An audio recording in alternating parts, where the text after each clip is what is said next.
So, I have planning to my old TikTok, my personal account, and hindi ko siya ibaban, pero hindi na ako gagamit ng TikTok apps.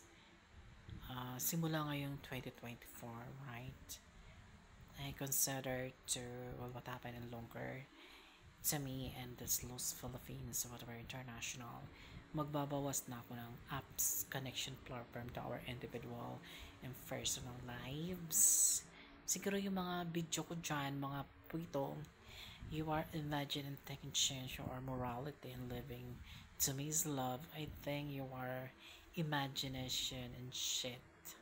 Heal going but dangerous all about you. I have progressed in bad spitless against you other people to boundaries and political connection by religion is damage to our action the world is